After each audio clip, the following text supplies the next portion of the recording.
ഞാൻ ബാങ്ക് വരെ പോയിട്ട് വരാം.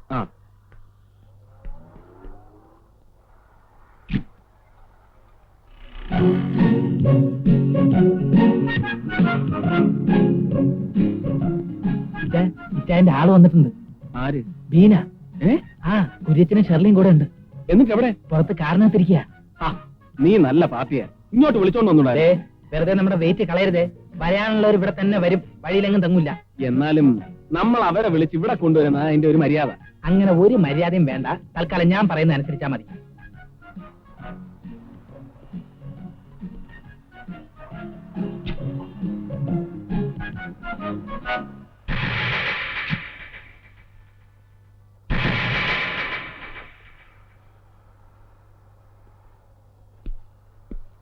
തങ്കച്ചന്റെ ഈ പ്രപ്പോസൽ അവിടെ എങ്ങനെ വന്നു?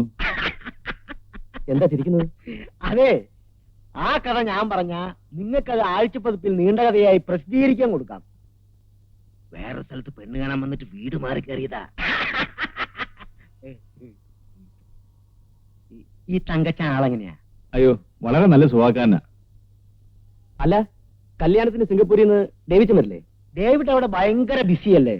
മിക്കവാറും അവൻ കല്യാണത്തിന്റെ അന്ന് എത്താനേ സാധ്യതയുള്ളൂ. നിങ്ങളെല്ലാവരും തലേന്ന് തന്നെ വീട്ടിലെത്തിയേക്കണം. ബോസിനോടും ചാക്കോച്ചനോടും അമ്മച്ചിയോടും പ്രത്യേകം പറയണം. പറയാം. വാ മക്കളെ, പോകാം. നിന്റെ വാക്ക് കേട്ട് അവരെ ഇങ്ങോട്ട് ക്ഷണിക്കാതിരുന്ന എന്നെ വേണം തല്ലാൻ. കല്യാണ ഡ്രസ്സ് അവര് ചുങ്കത്രയിൽ എടുക്കുകയാണെങ്കിൽ പിന്നെ നമ്മൾ ജീവിച്ചിരുന്നിട്ട് കാര്യമില്ല. അല്ലേ ചായ? നമ്മുടെ പയ്യന്മാരാരെങ്കിലും പറഞ്ഞിട്ട് അവരെ ഇങ്ങോട്ട് വിളിപ്പിച്ചാലോ? മിണ്ടിപ്പോരുത്. ഇനി ഒരു ഒറ്റ കാര്യത്തിന് നിന്റെ അഭിപ്രായം ചോദിക്കുന്ന പ്രശ്നമില്ല. അത് ചായൻ ചോദിച്ചില്ലെങ്കിലും പറഞ്ഞു തരേണ്ട എന്റെ ചുമതലയല്ലേ? റോയ്ച്ച, നീ എന്റെ പണി നോക്ക്. വരുന്നുണ്ട്.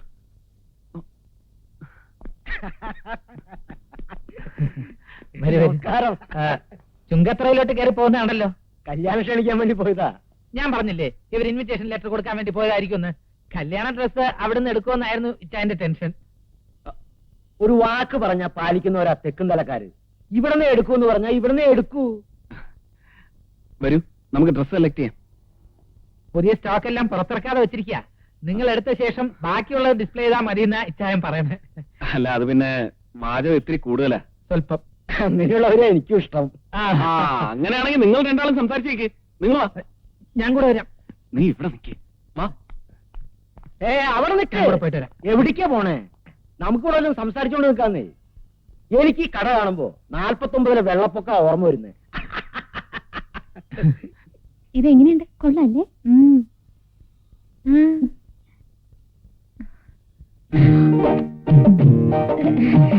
ഞാനിപ്പോ വരാം. ശൈലിപ്പോ വരാം.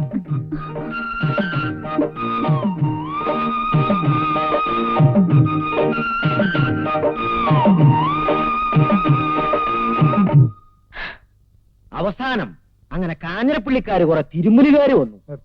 കുടിക്കാൻ എന്തെങ്കിലും പറയട്ടെ? ഇപ്പൊ ഒന്നും വേണ്ട. എന്താ പറഞ്ഞേ? കുടിക്കാൻ എന്തെങ്കിലും പറയട്ടെ? അല്ല, ഞാനെന്താ പറഞ്ഞേ? കാഞ്ഞിരപ്പള്ളിക്കാര് കുറെ തിരുമുലുകാര് അവിടെ വന്ന് കയറി. ഞാനവരെ ഒതുക്കി.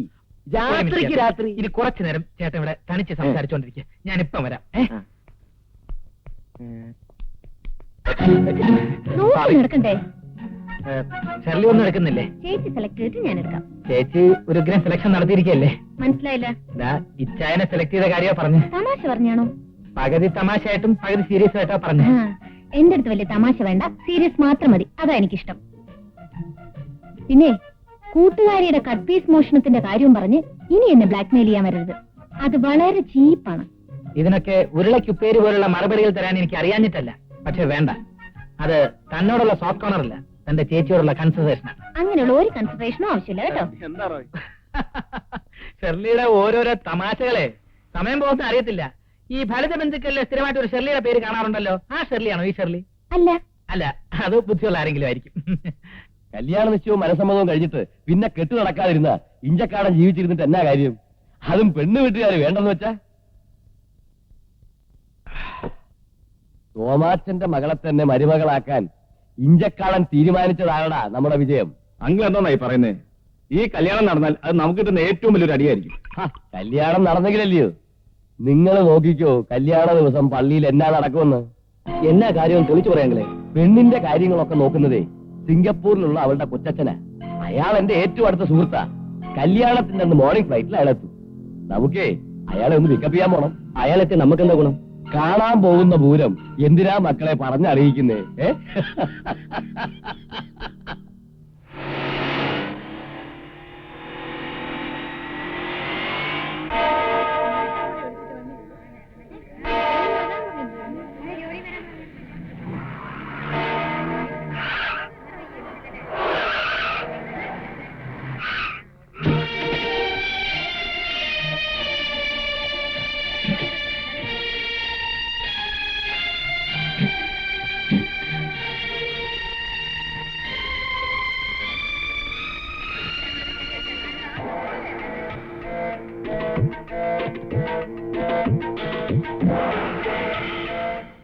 മോനെ, അവനെ ഇതുവരെ കണ്ടില്ലല്ലോ.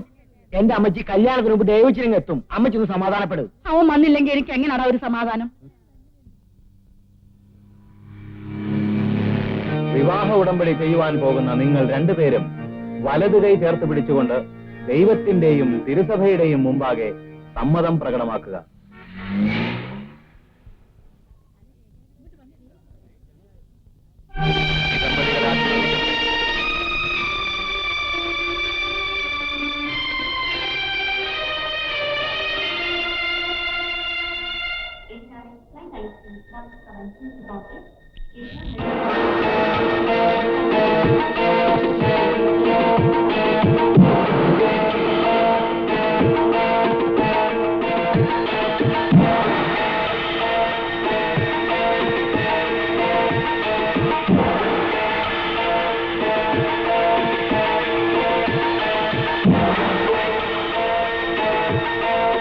നിങ്ങൾ ഭാര്യാഭർത്തൃ ബന്ധത്തിൽ അറിഞ്ഞും പരസ്പരം സ്നേഹിച്ചും അംഗീകരിച്ചും ജീവിക്കുവാൻ സന്നദ്ധരാണ്. ഇല്ലയാ കൊച്ച, ഈ കല്യാണം നടത്താൻ ഞാൻ സമ്മതിക്കത്തില്ല. അത് മതി.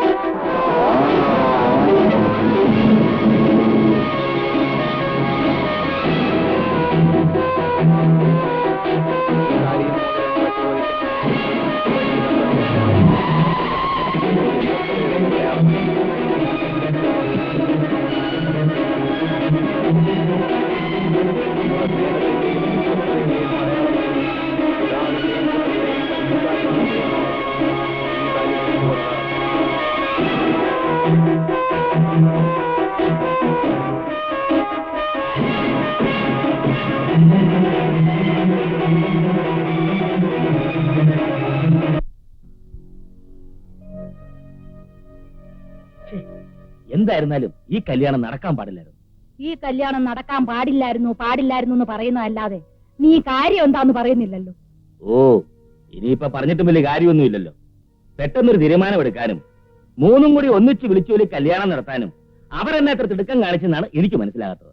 കർത്താവിന്റെ അനുഗ്രഹം കൊണ്ടാ ആ പിള്ളേര് വീട് മാറി ഇവിടെ പെണ്ണ് കാണാൻ വന്നത്. പറഞ്ഞു വന്നപ്പം അറിവും പരിചയമുള്ള ആൾക്കാര്. മത്തായിയുടെ ഇന്നത്തെ സ്ഥിതിക്ക് ഇതിലും വലിയ എത്രയോ ആലോചന കിട്ടേണ്ടതാ. പെണ്ണിനെ ഇഷ്ടപ്പെട്ടതുകൊണ്ട് അവര് വേറൊന്നും ആവശ്യപ്പെട്ടില്ല. കല്യാണം ഉടനെ നടത്തണമെന്ന് പറഞ്ഞപ്പം ഞാനങ്ങ് സമ്മതിച്ചു. ഉടനെ തന്നെ നിന്നെ വിവരം അറിയിച്ചല്ലോ. പിന്നിപ്പൊ എന്തോ നടാ ഒരു കുഴപ്പം? അമ്മച്ചി, ഇഞ്ചക്കാരന്മാർക്ക് പണവും പ്രതാപം ഉണ്ടെന്ന് കരുതി എല്ലാം തേഞ്ഞവന്മാരാണെന്ന് അമ്മച്ചി കരുതണ്ട. എടാ, ഇഞ്ചക്കാട്ടുകാർക്ക് എന്നാടാ ഒരു കുഴപ്പം? നമ്മളെ പോലെ തന്നെ തറവാട്ടുകാരാവരും. അവന്മാർ തറവാട്ട് ഗുണത്തെ പറ്റിയൊന്നും അമ്മച്ചി ഇപ്പൊ പറയണ്ട. ഇങ്ങനെ കടന്ന് വളച്ചു കെട്ടാതെ നീ കാര്യം എന്താന്ന് പറ. ഒക്കെ പറയാമച്ചി, പക്ഷെ അതിനു മുമ്പ് ഞാൻ അറിഞ്ഞിട്ടുള്ള കാര്യങ്ങളൊക്കെ സത്യമാണോ എന്ന് എനിക്കൊന്ന് അറിയണം. എന്നാ കാര്യം? എല്ലാം പറയാം. അയ്യോ, അടുപ്പി പാല് വെച്ചിരുന്ന കാര്യം ഒന്ന് മറന്നു. അല്ല, എന്തിനാ ഇത്ര നേരത്തെ എഴുന്നേറ്റേ? കല്യാണം കഴിഞ്ഞ എല്ലാരും വൈകി എഴുന്നേക്കൂ.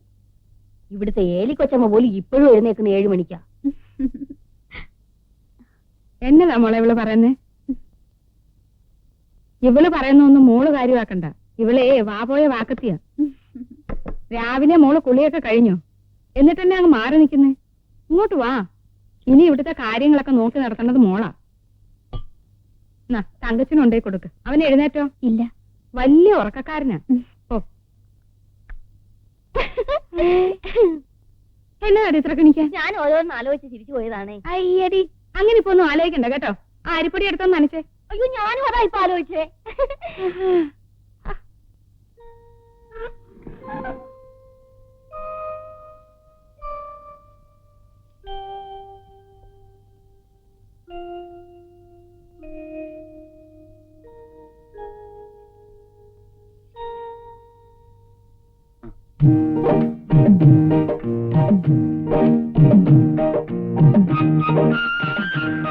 എപ്പോ എഴുന്നേറ്റ് പോയി? ഞാൻ അറിഞ്ഞില്ലല്ലോ. ഞാൻ എണീറ്റിട്ട് കുറെ നേരമായി. ഇച്ചായ നല്ല ഉറക്കായിരുന്നു. ഇരിക്കെ. ഞാൻ നിന്നോളാം. ഇരിക്കടോ. അയ്യേ, വാ പോലും കഴിയാതെ കാപ്പി കുടിക്കുന്നേ. ബെഡ് കോഫി കുടിക്കാൻ അങ്ങനെ വാ എഴുതേണ്ട ആവശ്യമൊന്നുമില്ല. താനാ ഡോറൊന്ന് ചാരിയേക്ക്. നമുക്ക് കുറച്ചു നേരം വെറുതെ ഇവിടെ ഇങ്ങനെ. എന്താ? അയ്യോ വേണ്ട, അപ്പുറത്ത് എല്ലാരും എഴുന്നേറ്റിട്ടുണ്ട്. ഇതിനൊക്കെ വേണ്ടിയിട്ടുള്ള ലൈസൻസ് അല്ലേ ഈ വിവാഹം എന്നൊക്കെ പറയുന്നത്? അവരെഴുന്നേറ്റാ നമുക്കെന്താ? നീയല്ലേ? അയ്യോ ഞാൻ പോവാ. ഇനി വന്നേ. വീടന്നേ. വീണേ ഇവിടെ വാ.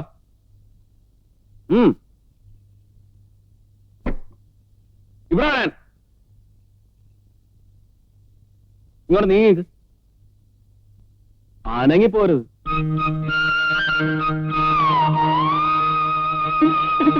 ഇനി ഇടയ്ക്കൊക്കെ ഫ്രീ ആകുമ്പോ ഇതുപോലെ ഇങ്ങോട്ട് വരണം.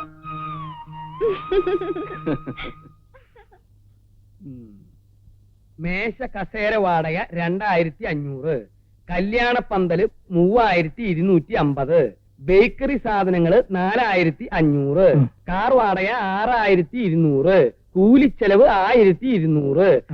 ആകെ നിനക്ക് ഞാൻ തന്നത് 20,000 രൂപ. ചെലവായത് 17,650 രൂപ. ബാക്കി 2,350 രൂപ എവിടെയാണെന്നാ ഞാൻ ചോദിച്ചത്. അതങ്ങാ നിന്റെ പോക്കറ്റിൽ ഉറങ്ങിക്കെടുക്കുന്നുണ്ടെങ്കിൽ അതങ്ങ് എടുത്തേ. അത് പിന്നെ അപ്പച്ച ഈ കസേര മേശ എഴുതിയോ? ഈ മേശ കസേര എന്ന് പറയുന്നതാണല്ലോ കസേര മേശ. ഇതിൽ തന്നെ ഒരുപാട് കള്ളക്കണക്കുകൾ എഴുതിയിട്ടുണ്ട്. അതെനിക്ക് അറിയാഞ്ഞിട്ടല്ല, അതുകൊണ്ടാ ഞാൻ ചോദിക്കുന്നത്. മോനെ, 2,350 രൂപ എവിടെ? 2,350. ആ, ആലോചിച്ചിട്ട് പറഞ്ഞാ മതി. കല്യാണം കഴിഞ്ഞിട്ട് ഒരാഴ്ചയായി. ഇന്നാണ് അവ കണക്ക് കൊണ്ടുവരുന്നത്. അപ്പച്ച അപ്പച്ചൻ തന്നത് 20,000 രൂപയാണെന്ന് ഉറപ്പാണോ അതോ 17,000 രൂപയോ? ഒറ്റ അടി വെച്ചെന്നാണ്ടല്ലോ. ഞാനൊരു സത്യം പറയട്ടെ. എടാ, വല്ലപ്പോഴെങ്കിലും ഒരു സത്യം പറ, കേൾക്കാനുള്ള കൊതിയുണ്ടാ. അപ്പച്ച ഇച്ചാന് കുറെ കൂട്ടുകാരില്ലേ? ആ കൂട്ടുകാർ പാർട്ടിക്ക് വരുമ്പോ അവരുടെ ചെലവിൽ മദ്യം വാങ്ങിച്ചുകൊണ്ട് വരാന്ന് പറഞ്ഞു. ഞാൻ പറഞ്ഞു അങ്ങനെ അവരുടെ ചെലവിൽ മദ്യം വാങ്ങിച്ചുകൊണ്ട് വരികയാണെങ്കിൽ അതിന്റെ ക്ഷീണം ഇഞ്ചക്കാടൻ മത്തായിക്കാണെന്ന്.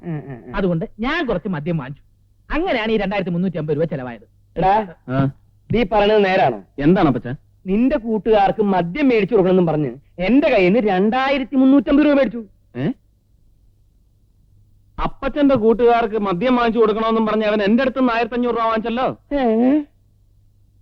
ഇവന്റെ തന്നെ കൂട്ടുകാരെ സൽക്കരിക്കാനാണെന്ന് പറഞ്ഞ് എന്നോടും വാങ്ങിച്ചല്ലോ 2,000 രൂപ. അതെ, ഞാനൊരു കാര്യം പറയാം. കല്യാണം ജോറായിട്ട് നടത്തണമെങ്കിൽ കുറച്ച് കാശ് ചെലവാകും. അതിന് അപ്പച്ചനെ പോലെ വെറ്റില 7 രൂപ 15 പൈസ, അടയ്ക്ക് 6 രൂപ 3 പൈസ, ചുണ്ണാമ്പ് 10 രൂപ 10 പൈസ എന്നൊന്നും എഴുതി വെക്കാൻ പറ്റില്ല. ഇതിനെയാണ് ജനറേഷൻ ഗ്യാപ്പ് എന്ന് പറയുന്നത്. അയ്യടാ, ജനറേഷൻ ഗ്യാപ്പാ? കാശിന്റെ കണക്ക് ചോദിക്കുമ്പോ ജനറേഷൻ ഗ്യാപ്പ് എന്ന് പറയാ? മേലിൽ ജനറേഷൻ ഗ്യാപ്പ് എന്ന് പറഞ്ഞിട്ടുണ്ടെങ്കിൽ അടിച്ച് നിന്റെ മോന്തര ഷേപ്പ് ചെയ്യാൻ പറ്റും. എന്റെ ദൈവമേ തങ്കച്ച, ദേ ഈ കാശ് ചെലവാക്കണ കാര്യത്തില് അപ്പച്ചന് ഒരു ബുദ്ധിമുട്ടില്ല മോനെ. പക്ഷെ നോക്കിയും കണ്ടും ചെലവാക്കിയില്ലെങ്കിൽ ഞാൻ സമ്പാദിക്കുന്നതൊക്കെ വെറുതെ ആയി പോവില്ലേ? അപ്പച്ചന്റെ വികാരം എനിക്ക് ഒന്ന് പോടാ. നിന്നെ കൊഞ്ചിച്ചു കൊഞ്ചിച്ചെന്റെ അല്ല. ചായ അത് അപ്പച്ചനുള്ള മധുരമില്ലാത്ത.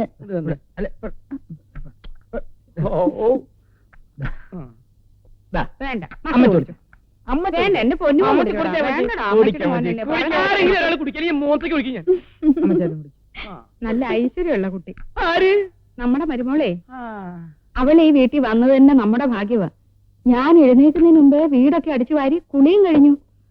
അടുക്കളയിലേക്ക് വന്ന് നോക്കിയേ, കാപ്പിയും പലഹാരവും ഒക്കെ റെഡി. ഇപ്പൊ ഞാൻ ഒന്നിനും ചെല്ലേണ്ട ആവശ്യമില്ല. പിന്നെ നിങ്ങൾക്ക് കഴിക്കാനുള്ള മരുന്നിന്റെ കാര്യം വരെ അവൾ എന്നോട് ചോദിച്ച് മനസ്സിലാക്കി വെച്ചിരിക്കുക. എടേ, മരുമക്കളെ തെരഞ്ഞെടുക്കുന്ന കാര്യത്തില് മത്തായിക്ക് ഒരു തെറ്റും വരില്ല. ഇനി ഒരു മരുമോളും കൂടെ ഈ വീട്ടിൽ വന്നു കഴിഞ്ഞാൽ പിന്നെ അമ്മച്ചിക്ക് ചെയ്യാൻ ജോലിയേ ഉണ്ടാവില്ല. എന്താ ചെയ്യല്ലേ?